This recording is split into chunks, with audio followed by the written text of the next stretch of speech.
Hello and welcome to another episode of Clark and Addison Born into the Ivy. We are your hosts today. I am David and I am back again with Eli. Once again, a rough week in Cubs fandom. The Cubs went 3-3 this week, which frankly was disappointing to me. We will talk about the Pirate series a little more soon. Remember, the best way to help grow the podcast is to listen to every episode, like the episode, share the episode with your friends, and if you haven't yet, make sure to subscribe so that you never miss an episode. Join our Facebook group at Clark and Addison Born into the Ivy and follow us on Instagram and Twitter at Clark and Addison Born into the Ivy. A recap for the Pirates series. In the third game today, this is just sums up the frustration to me at times. We won the series. I'm going to act like we didn't, but we won the series. We should have won all three, though, in my opinion. In the bottom of the sixth, men on first and third with Ian Happ up. We just tied the game on a Carson Kelly single, 3-3. 1 out, and he strikes out looking at the last two strikes. Didn't even swing the damn bat. And acted like the umpire didn't know what the hell he was doing as he watched the ball go through.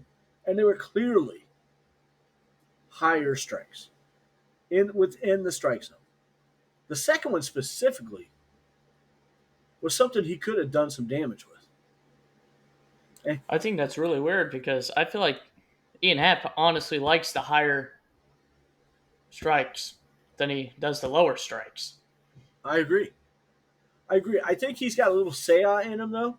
Mm-hmm. When he thinks that they had just made a stupid call because the call before that was high, just a tad higher than the pitch, the second pitch that he watched go through for strike three, and it was like he was trying to prove a point, right? And forgot that his team is struggling mightily to get anything offensively going. That you've got to make some kind of contact there to get the guy in from third. And instead was out to prove a point. What the heck? I don't know that that's what he actually was doing. I would doubt it, but it sure seems like it. I do think the Seau does that sometimes. Oh, yeah. I know the strike zone better than you do. A lot of baseball players are like that, though. It's silly, though. Right. The whole point of the game is to win, not win your individual battle right now. It's not going to change the umpires' minds either if you and it's that. One thing to do something like that when your team is going good. Mm-hmm. Like earlier in the season, these are things that I would have never nitpicked. But right now, man, you're in the struggle of your life right now, it feels like. You're in the struggle of your season, for your season. The way that they have been going, I don't think that it's guaranteed that they make the playoffs. Oh, no. It's going to be kind of like last year, I think. That's what I fear. The last 2 years. Well, they got hot, and then they fizzled at the end. They're fizzling earlier this year. That's the good news, because there's time to come out of it. And I think that some of them are starting to come out of it, some. Right. I think PCA is. PCA is definitely coming out of it. Bush is so streaky, and I don't think that he's all the way back, but he's at least got some power going with him. Yes. Seau has shown some power. Ian Happ showed a little bit of power today. Ian's he frustrates me to no end, but he didn't have a bad game today. No. Outside, but he had a horrible at bat there, and at a time when you can't have the horrible at bat. If you want to have that horrible at bat and choose to make a point when nobody else is on and there's 2 outs or whatever, man. But when it's first and third and you just tied the game against a team that you're clearly better than on paper. I mean, Carmen Mojinski shut down that offense today? Does that make sense? No. It's so silly. But let's prove a point.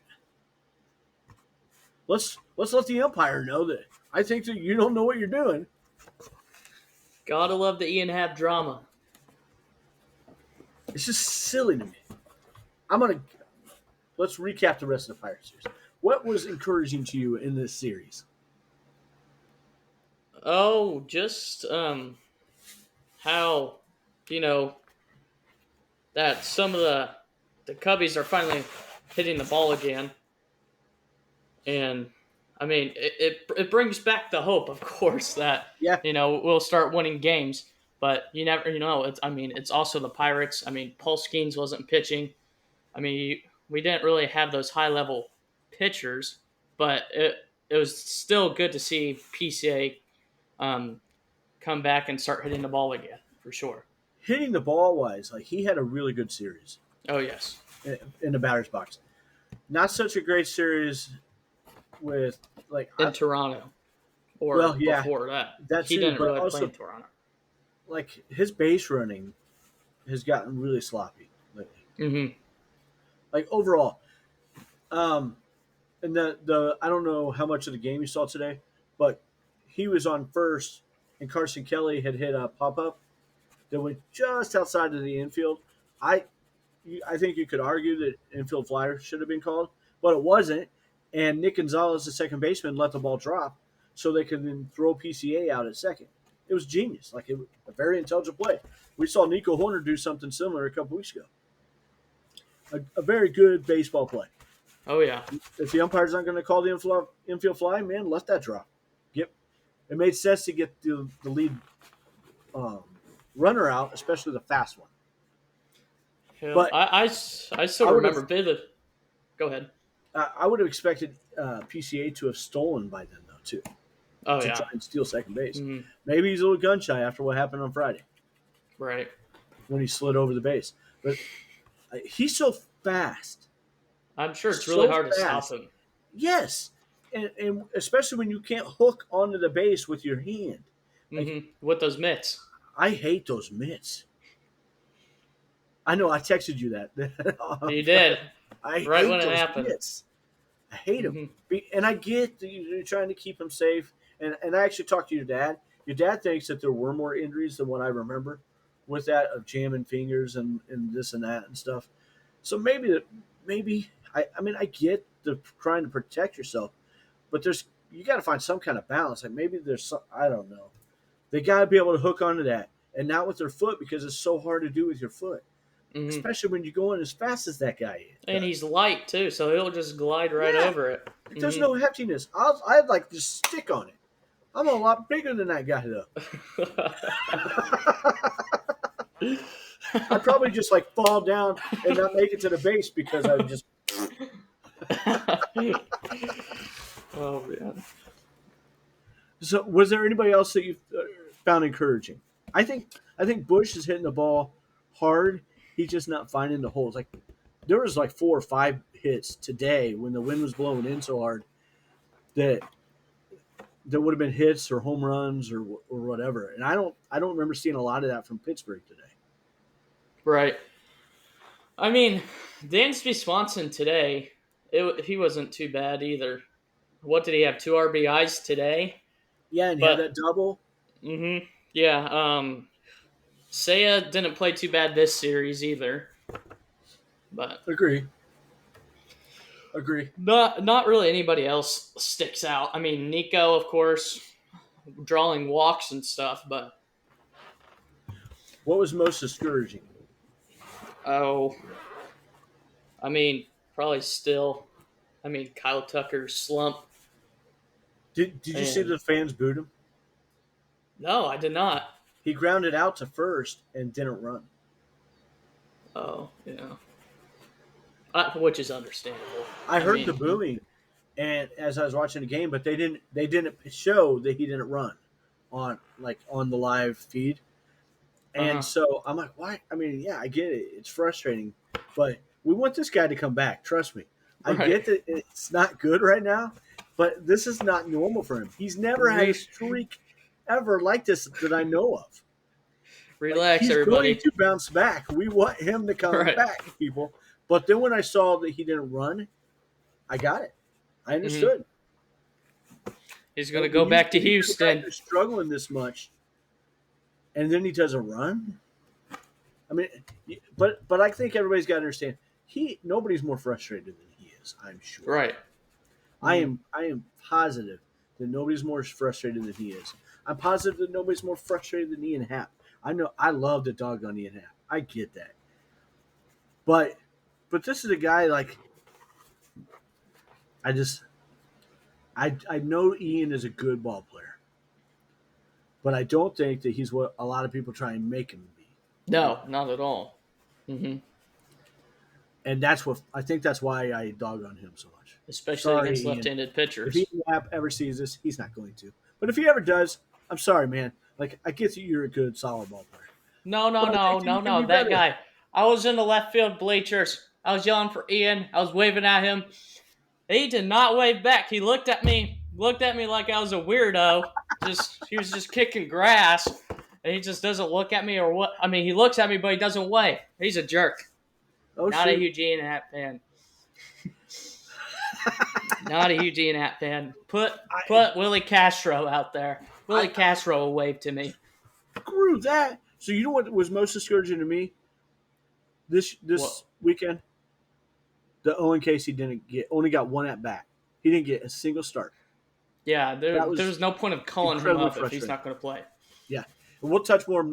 I've got a little thing that I'm going to bring up a little later about him. So, any signs of anyone breaking out? I think we kind of touched on that already.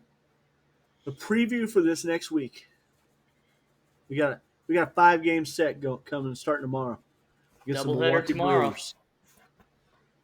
I'm not going to do much with this breakdown other than say that we have got to find a way to win at least 3 games, right?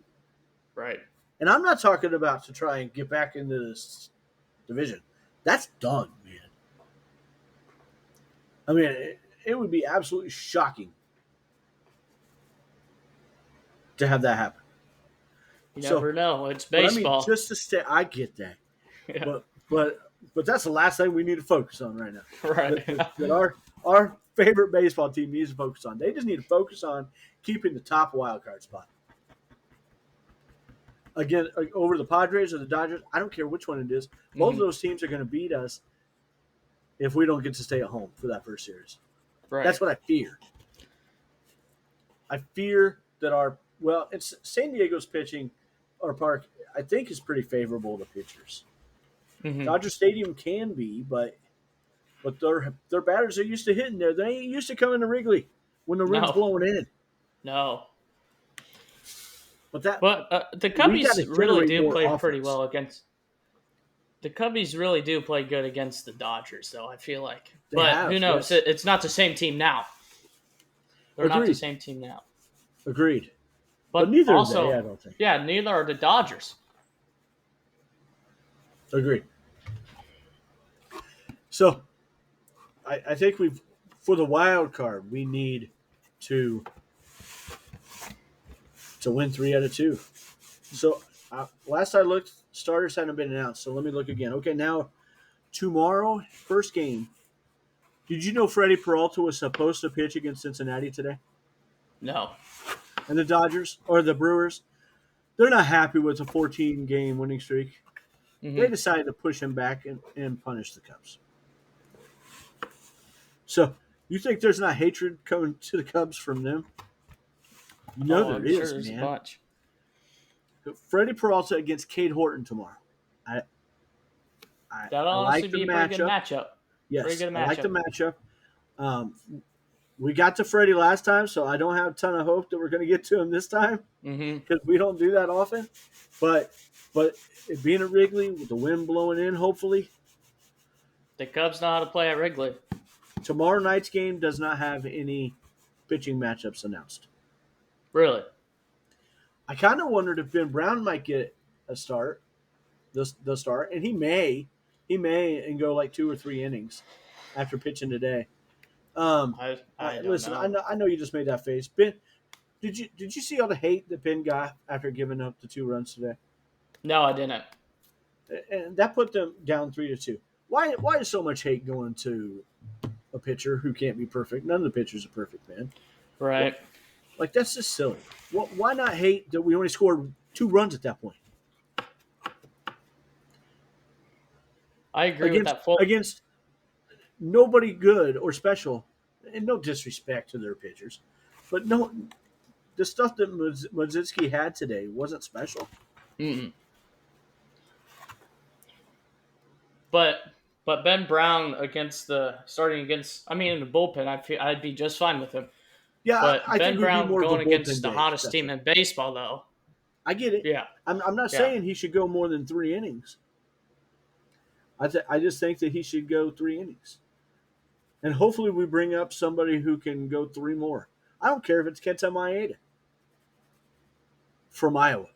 I mean, I'm not exactly sure who would be a viable guy to come up. Maybe they just Mm-hmm. bring JMO off the bench or off the IL tomorrow. I'm not sure. I don't know. I don't know what they're going to do. I would There's think a that lot of because I baseball. don't think that JMO is going to start tomorrow. Mm-hmm. But I guess I'll tell you in a minute. On Tuesday, As long as Flexen doesn't play. Flexen is DFA'd. He's gone. Yeah. Oh, he's done? Yeah. Good. Uh, Tuesday night, it's Brandon Woodruff who's been pitching his mind out of his mind since Yeah. he's come back against Matthew Boyd. That's a nice matchup too. That's an That's a vets. nice matchup. 2 vets going at it. Wednesday has not been announced for the Cubs. It's Mizorowski for the Brewers. Hopefully, we can light him up again. Yeah. Although he hope shut so. us down after we lit him up that first day. Right. And then on Thursday, it's Quinn Priester against not announced. I'm going to guess that it would be Shota. And I would That's guess good. that maybe Tyone goes on Wednesday. I don't know. This is just me speculating, man. Maybe it's Shota and Ray, but I think that's too fast. I think it would be I'd rather have Ray Ray. than Ray started Tyon. Friday, didn't he? Mm-hmm.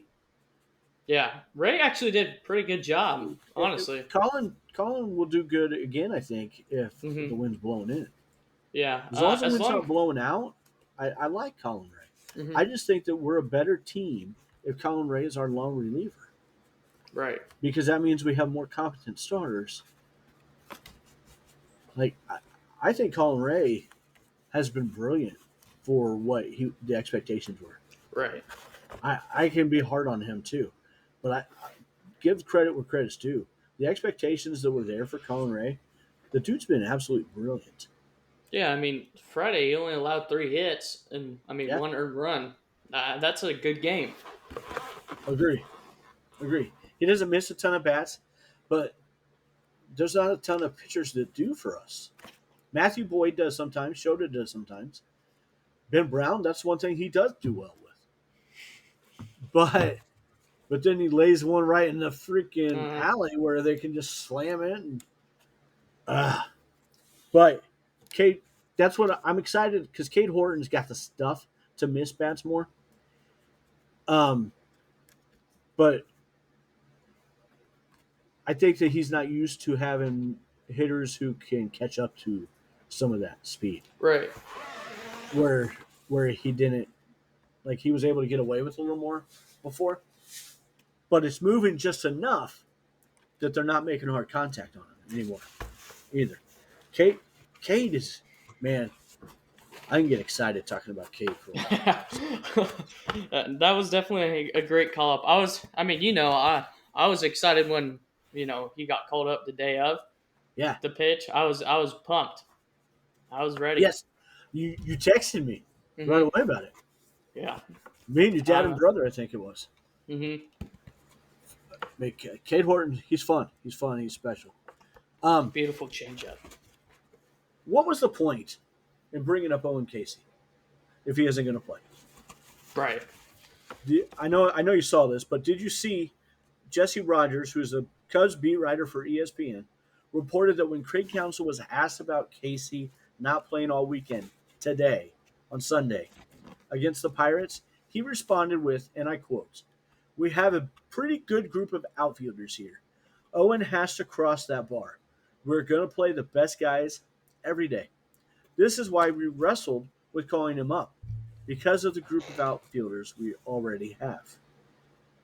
So what? if you're unsure about him, why would you do that? If you love the outfield so much, like Ian Happ, why would you call him up? Why wouldn't you have just brought up Mo? Yeah, I mean he's a good DH. I mean he's a decent DH, and I mean obviously he And plays catcher too, but Casey hasn't even played the outfield. He mhm, DH'd on Friday. yeah. So it really wouldn't even be any different if he got no hits taking Ian Happ's spot.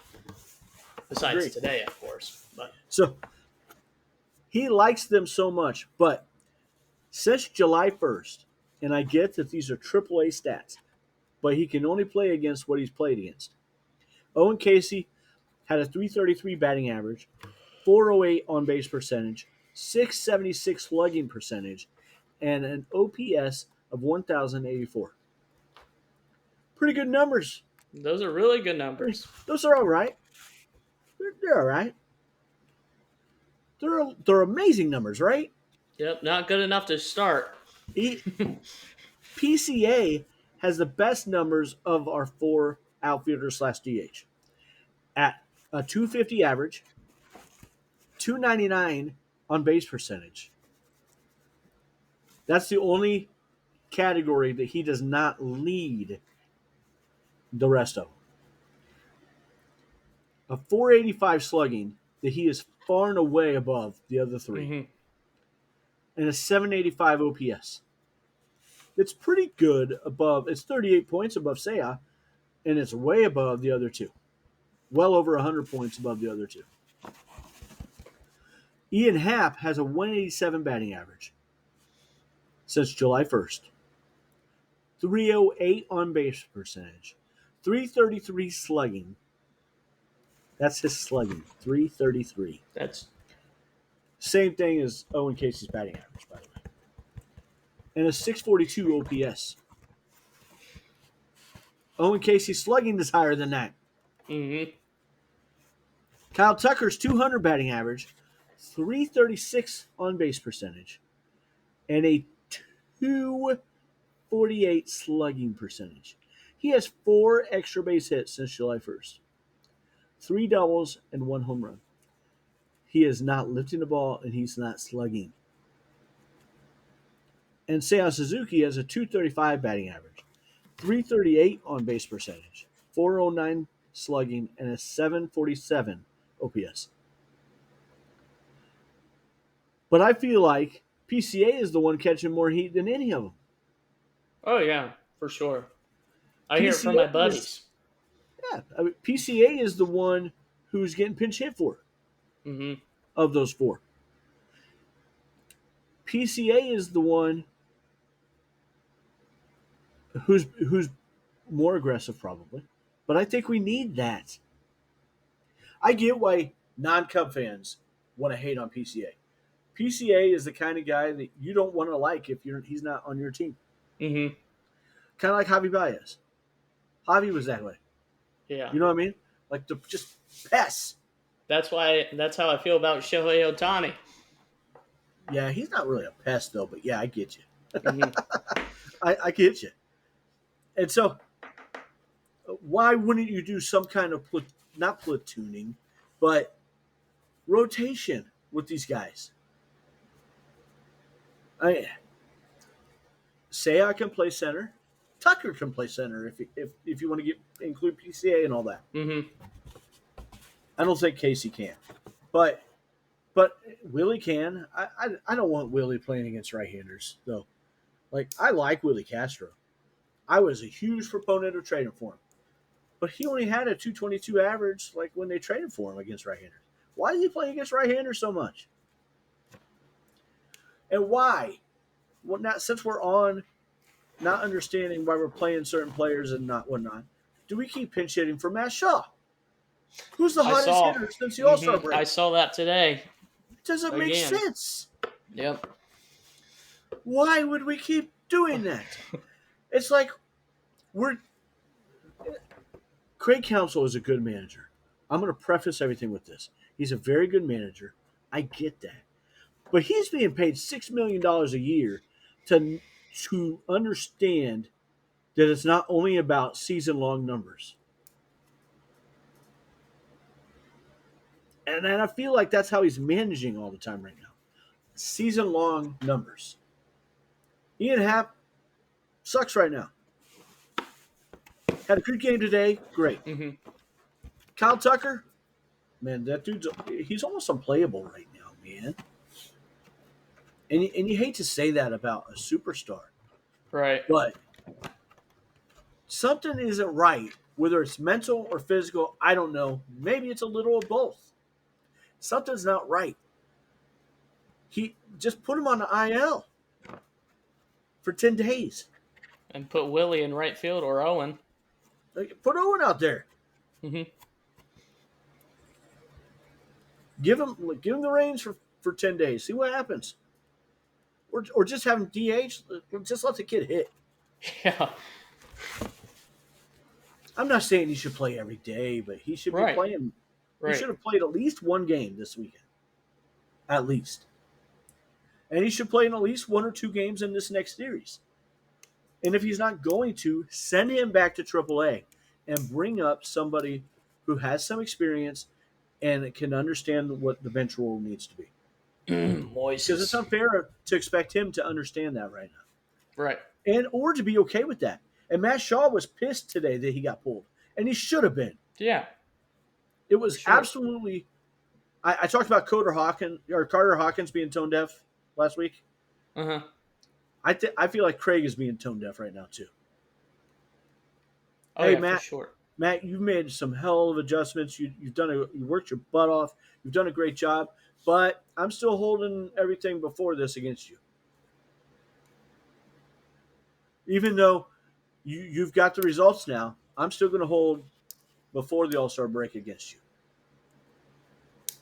Yeah, That's what's happening. Mm-hmm. And it's I just understand fully why he's upset. Is Council now the one pressing? I feel like he's pressing. Where we talked about the hitters pressing and everything, Mm-hmm. that he's not thinking clearly. The Cubs are averaging 4.13 runs per game since July 1st. They scored 161 runs in that time.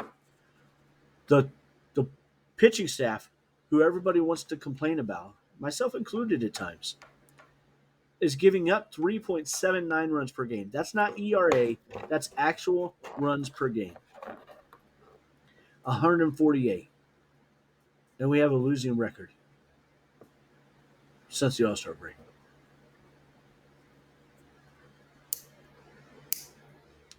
So why does everyone, including myself, keep wanting to blame the pitchers when they give up runs, a la Javier Assad and Ben Brown? Don't get me wrong. Javier Assad has not looked good in either start. Mm-mm. But Javier has always lived life dangerously. He's always had traffic on the bases and would wiggle out of it. He's not wiggling out of it as well right now. No.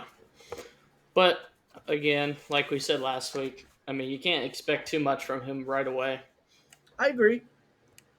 But I feel like our front office was, and they were expecting a lot out of him, and that's why they didn't want to be more aggressive by going out and getting a guy like Merrill Kelly, who would have been huge for this pitching staff. Or I still see online and hear about people getting on Kettridge. He's had 8 appearances and given up a total of 3 hits and a run in one game. It was total 4 runs, but it was only one game. He's also only allowed 1 walk. But when this guy messes up again, and he likely will because he's human, we will want to throw him to the wolves. I love Kittredge. I think like he was him a great lot. addition to the team. Me too. I'm not as hyped up about Taylor Rogers. I don't dislike Rogers by any means. But Kittredge, like, I get hyped up about this guy. He's got some nice stuff. Oh, yeah. He's a solid pitcher. He's a guy that I would love to keep. Love to keep. And I just want to I know we've talked about this in depth, and people are probably tired of hearing about it, but Milwaukee's streak finally ends. Since May 26th, they are 52 and 17. 52 and 17 in 69 games. Over the last 70 games, they are 53 and 17 with a 757 winning percentage. Do you know how hard that is to do? People who don't follow this game like we do, I don't think completely fathom how hard that is to do. Oh yeah. Doesn't even matter Especially who in the you major play. leagues. Doesn't matter who you playing. Yeah.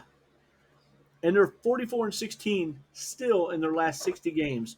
That's a 733 winning percentage in the last 60. Jeez. What they're doing is historic. And honestly, I would try and appreciate it if it was anybody else besides them or the Cardinals. Right. Or probably anybody in the Central. But especially those two. Right. Yeah. I mean, today was a great day though to be a Cubs fan. It was. Hey, we're only 8 back now. Yep. No longer 9. No, yeah. But the wild card, man, right now, we're a game and a half up on the top spot in the wild card over San Diego, and we're 5 up on the Mets for the last wild card spot. We're 6 up on the Reds, who are the first team out. Privately, is it bad to hope that the Reds beat out the Mets? Is that bad? Since they're a Central No. foe, I don't like New York and their teams. I like the New York more than I I like don't like the their Reds. teams. It's not the city, but you like New York more than the Reds? Oh yeah. I I'm a get fan that, of 'cause Francisco Lindor. I mean, I can understand that. I just and I get it. They're Central foe. I don't like the Reds. I don't like the Reds either. But I just don't like New York. Their teams, any of their teams, except football because they're non-constant. They don't matter. Yeah. Our hitter of the week this week, Eli. You want to give that one out? Our hitter of the week will be not Matt Shaw, Nico Horner. He's been showing out this week. I mean, again, he's a great contact hitter. He has in the last 7 games. I mean, he's had 9 hits. I know that doesn't sound like much, but again, Major League Baseball, it's great. And I mean, he draws walks too. I mean, today I think he drawed 2 walks again, No, which is I don't think Nico had a walk today. oh, you got walked twice. Or was that yesterday? Maybe he's an on-base machine, and Yeah, either way, he's an on-base doesn't machine. miss the ball. I mean, he's top 2 every week, pretty much. Yeah, That guy is top 2. he had a 375 batting average. That's pretty darn good. Mm-hmm. Our pitcher of the week, we have co-pitchers of the week this week with Cade Horton and Brad Keller. Cade Horton had a career high 8 strikeouts against a really good offense. Had probably his biggest test to date since he's come into the league, and it was absolutely up to the task. Unfortunately, his scoreless streak did end, but man, has he been absolutely amazing. And we have Brad Keller as the other pitcher of the week. 4 games, 4 1/3 innings pitched, 0 runs, 0 walks, and he had a 42.9% strikeout rate. One more strikeout, and he would have struck out half the batters he faced. That's amazing. Is it not? That's a great stat. That's pretty amazing. Very impressive. Anything else you want to add? Oh no, I think that's pretty good. All right. Don't forget to join our Facebook group at Clark and Addison Born Into the Ivy, and follow us on Instagram and Twitter at Clark and Addison Born Into the Ivy. Thank you very, very much for joining us. Leave some posts or comments in here what you'd like to hear or what you thought about today's episode. However you subscribe to your podcast, please like and subscribe to Clark and Addison Born Into the Ivy so that you don't miss out on any of our future episodes. Also, if you feel so inclined, please make sure to leave a 5-star review and leave me some comments. If you are enjoying this podcast, make sure to tell and share it with any of your friends who might be a Cubs or baseball fan. Have a great day, and let's go And go Cubs. Cubbies.